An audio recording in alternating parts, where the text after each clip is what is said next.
All right, welcome back to lesson 2 in unit 11. We are working on rational expressions in this unit, and we're going to look at some slightly more complicated ones today. In the previous lesson, we looked at just simplifying basic rational expressions. Today, we're going to look at simplifying them if they involve addition and subtraction. So let's start with, just like we did in the last lesson, I always like to start with just some regular numbers before we start putting variables in it. So 3/5 plus 7/5. Say we want to add these two fractions. Well, what we would take note of is that they already have a common denominator of 5. So we simply add the numerator. 3 plus 7 is 10, and the denominator will stay the same. But then at this point, there's a good chance you'll be able to simplify. 10 divided by 5 is 2. Well, we're going to do the same process on all of these problems. We're going to get a common denominator, we'll add, and then we'll see if we can simplify. All right, let's take a look at 3/5 and 2/3. Well, now I don't have a common denominator, so I need to get one. So I'll multiply the fraction on the left by 3 over 3 so that I can get 15 in the bottom, and the fraction on the right by 5 over 5. I'm not actually changing the numbers here. So these are the same value, they're just expressed differently. 9/15 is 3/5, and 10/15 is 2/3. So they're the same value, but they're expressed in a way with a common denominator so I can add them. And 9 plus 10 is 19/15. But that one does not simplify because I can't divide 19 or 15 by the same value. Let's take a look at this one. Here we have a fraction of 3 and 6. So what I'm going to do is multiply the fraction on the left by 2 over 2. Again, I'm really multiplying by a fancy form of 1, so I'm not changing the value at all. 8x over 6 plus x over 6. That gives me 9x over 6. But I can reduce the 9 and the 6 by 3, giving me 3/2. So 3x over 2. All right, let's take a look at the next one. I've got 3x over 2y minus 5 over xy. I'm going to multiply the top and bottom of this expression by x so that I get 2 times x times y. And then I'll multiply the top and bottom of this fraction by 2 to get 2x and y.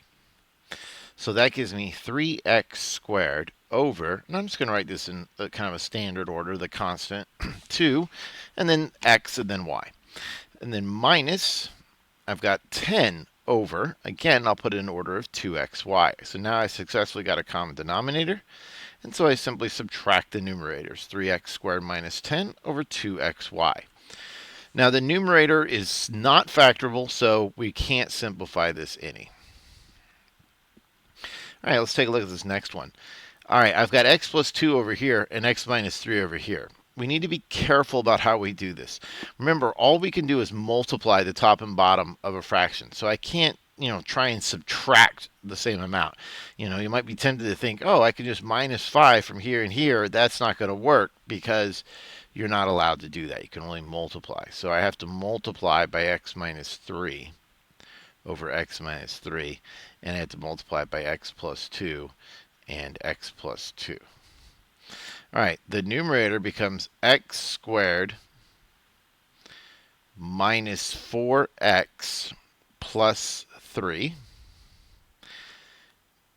And the denominator, I'm going to leave factored, x minus 3, x plus 2.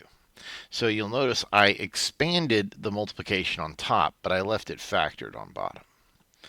Then on the side over here, again, I'll multiply through x squared plus 2x. But I'll leave the bottom as x minus 3, x plus 2. So you see we have our common denominator. I'm going to give myself some more room right quick. Let me slide this over. Anyway, we have our common denominator, so that's my denominator, x minus 3 times x plus 2.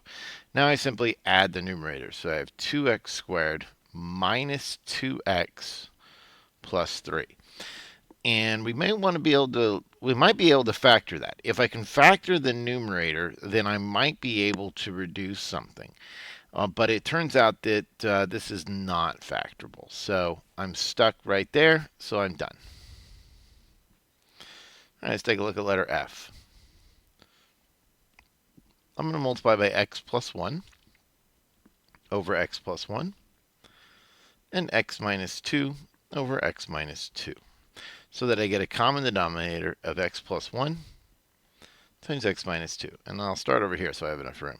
On the top, I will distribute the 5, giving me 5x plus 5. On the top over here, I'll have x squared minus 2x plus 3x is a plus 1x. And then a minus 6. All over again, x plus 1 times x minus 2. Now I need to subtract these two fractions, and you'll notice I added parentheses here on top. That's kind of a habit of mine because I knew I was subtracting. But if I had not put the parentheses, I need to remember that this division bar, this big long division bar called a vinculum, is a grouping symbol. So there really are parentheses there and there. You just don't always show them. So these ones in front here, that's not going to matter. But over here, they definitely matter. I need to distribute this negative to every one of those terms. So when I subtract, I get a negative x squared.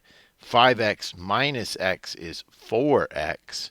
5 minus a negative 6 is plus 6, 11. And then from here, I can look and see if I can factor x squared plus 4x plus 11. I cannot. That will not factor, so we'll just stop there. All right, would you please pause the video and work practice problems A, B, C, D, and D?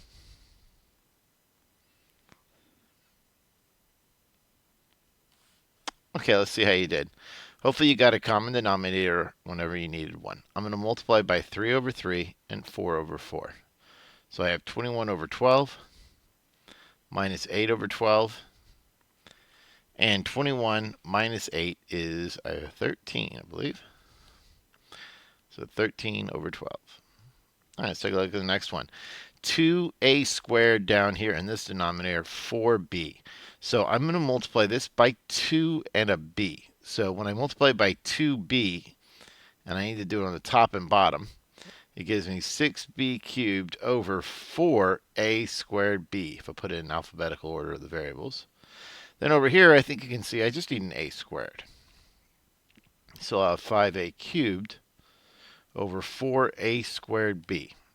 Now I've got a common denominator. It's time to add them. 6b cubed plus 5a cubed over 4a squared b. Nothing I can factor out in common from the numerator, so we stop there. All right, we'll take a look at this one now. I'm going to multiply this by 4x over 4x, giving me a 20x. And this by 5 over 5, also giving me 20x. So I have 8x cubed on top, 20x on bottom, minus 15 over 20x. So our result is 8x cubed minus 15 over 20x. And the numerator does not factor. All right, let's take a look at the next one. I'm going to multiply this by x minus 3 and x plus 3. Oops, excuse me, x minus 3 and x minus 3. Got to be the same. And then over here by x plus 3 and, all right, and over here by x plus 3 over x plus 3. All right, so when I distribute on top, I get 5x minus 15. Again, the denominator is, I will leave factored out. And then on top, I get 7x plus 21. And again, x minus 3, x plus 3. Now, we need to distribute this negative, and maybe you want to just do that right away like that. You could do that. And I'll show the different color. So this is going to be a minus here and here. 5x plus a negative 7x is a negative 2x. Negative 15 minus 21 is a negative 33. That's not right. Sorry about that. Negative 36. All over x minus 3, x plus 3. Now I could factor out a negative 2 out of the numerator, which would give me x plus 18, but that won't help me cancel anything, so I'll just leave it. All right, let's try this one. 2x plus 1 over itself, and x minus 6 over itself here. When I distribute around the top, 2x squared plus 2x plus x is plus 3x, and then plus 1. And again, our denominator is 2x plus 1 times x minus 6. Plus on top here, I have x squared minus 6x plus 2x is a minus 4x minus 12. And again, I get 2x plus 1, x minus 6.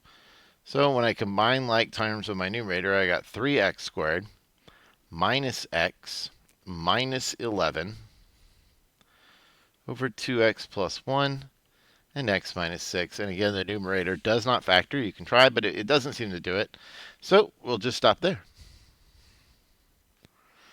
All right, next, let's simplify this. Got a little bit more work to do. We're going to have to just give me a quick peek at what's ahead. All right, we're going to factor the numerator first. So I have x minus 6 and x plus 4. And we always want to factor first when we're doing this so that we can find the least common denominator. We don't want to make the problem too big and make it too difficult. All right, well, now that I've factored, I can see that these seemingly very different denominators actually have something in common, a factor of x plus 4. So what that means is I just have to give this one x minus 4, because that's what it's missing. And I have to give this one x minus 6, because it's missing an x minus 6. So our common denominator is x minus 4 times x minus 6 times x plus 4. And we'll just leave that factored out like that. Then on the top here, I get 5x minus 20. Then over here, I get 3x squared minus 18x. And then again, our common denominator. And I'm not actually writing it in the right order, the same order, but that's okay. It's all the same factors. All right, so then when I combine these, I'll get 3x squared minus 13x minus 20 over x minus 4, x plus 4, x minus 6. And I doubt that numerator is factorable, but maybe. Let's see here. We could do 3 times 5 is 15. No, that wouldn't work. 3 times 10 is no. Yeah, not looking factorable actually, so we'll just stop there. So this one's denominator factors as x plus 4, x plus 2.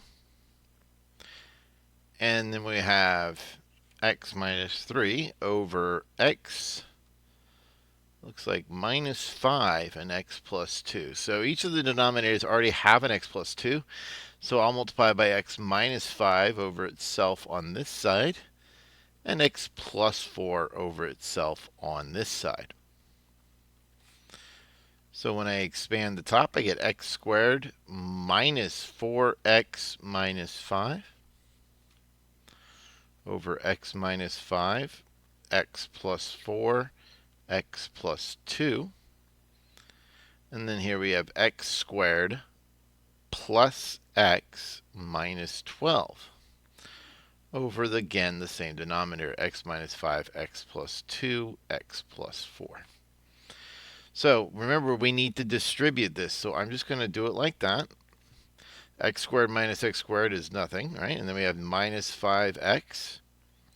And negative 5 plus 12 gives me a plus 7. And most of these, as you've seen, we actually haven't been having the factor to simplify like we did in the last lesson, but you should always check. It looks like this one, again, I can't factor, so I can't simplify any further. All right, so pause the video and take your time trying these challenging problems, and then we'll go over it.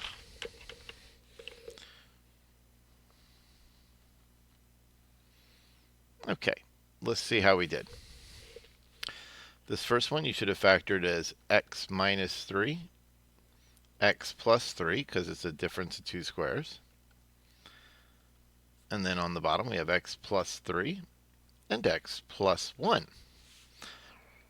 Well, you'll notice that I actually can reduce this one first, and sometimes that will help. So I'm going to rewrite this as 2x over x minus 3 times x plus 3 plus 1 over x plus 3. And then all I have to do is multiply this one by x minus 3.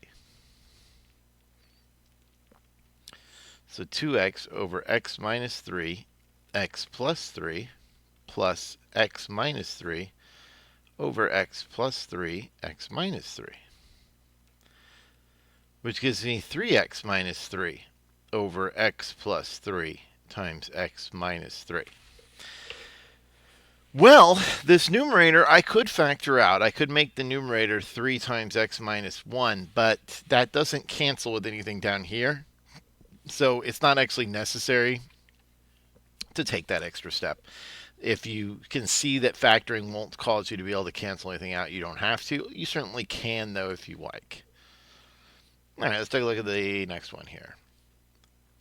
All right, nothing to factor on the one on the left. The one on the right, I can factor out an x, and I have x minus 1. So I think you can see I just need to multiply by x and x on this one over here. So I have x squared over x times x minus 1 minus x plus 4 over x times x minus 1. Remember, I have to subtract both the x and the 4, so this becomes x squared minus x minus 4 over x plus minus 1 times x. And x squared minus x minus 4, that will not reduce. That will not factor. All right, let's take a look at the next one. I'm going to multiply the top and bottom by x and the top and bottom over here by y. So I have 5y squared over x squared y minus 3x over x squared y, which gives me 5y squared minus 3x over x squared y. Okay, let's try this next one. I'm going to factor out a 3x from the bottom. Oops, forgot the x value. And I have just 1 over x plus 2 here. I will multiply the top and bottom by 3x over here. So I have 2 over 3x times x plus 2 plus 3x over 3x times x plus 2, which gives me a 2 plus 3x over 3x times x plus 2. And that's all we can do there. So these last set of problems that we worked, we had to factor first to make sure that we could figure out the least common denominator. Well, when you have a very simple linear kind of factors and you're adding fractions like this, you can often do this little crisscross method here. It doesn't give you the least common denominator automatically, so we want to be careful not to overuse this. But the pattern is to take the right denominator and multiply it times the upper left, the bottom left denominator times the upper right, and then your new denominator is the bottom. And so it gives you this pattern.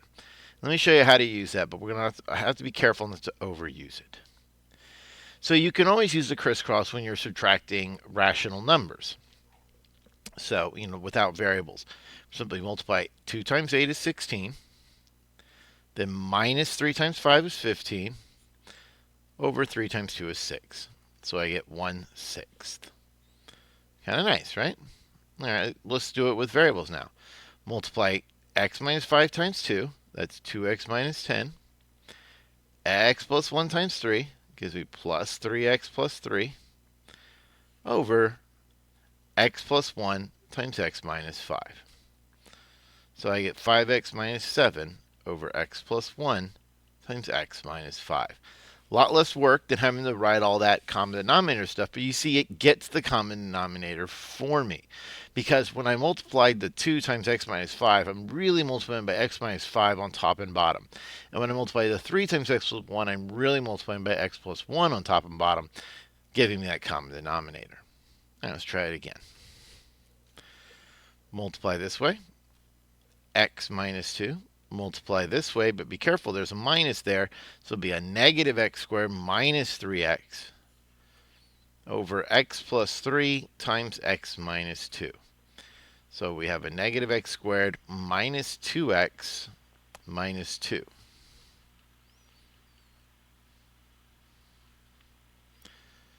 Well, on this one here, I could factor out a negative, but I wouldn't be able to do anything beyond that, so we'll just call that done.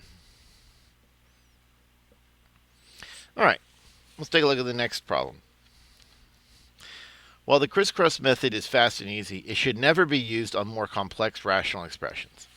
So what I mean by that is you should not use the crisscross method here. Don't try and do that because you end up with a multiplying two quadratics and getting x to the fourth power, which you then have to simplify, which could be really difficult to factor. So when we get complicated stuff like that, we need to go back to our basics and just factor. And as you can see, as there often will be, there's a factor in common. So I would not be getting the least common multiple. So we don't want to do that. I'm just going to multiply by x plus 1 over itself and x plus 8 over itself. And that gives me, on top, 5x plus 5. And that's over all of this. I'll just keep going here. 3x squared plus 24x all over the common denominator, x plus 1 times x plus 8 times x minus 1. So that gives me 3x squared plus 29x plus 5. And I don't think that is factorable either. So x plus 1, x plus 8, x minus 1.